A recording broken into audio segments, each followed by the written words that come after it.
Hey, it's Laura with your latest tech update. Have you noticed when your team works remotely, they often finish later than usual office hours?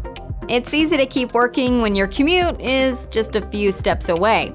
But the boss of Microsoft says we should be setting clear expectations for our people that they don't need to respond to late-night emails or work on weekends.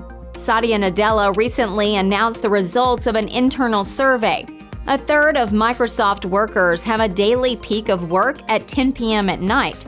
Their average workday has increased by 46 minutes since the pandemic started, and time spent on out-of-hours work is up by 28%. Nadella says the best way to increase productivity is to look after your staff's overall well-being.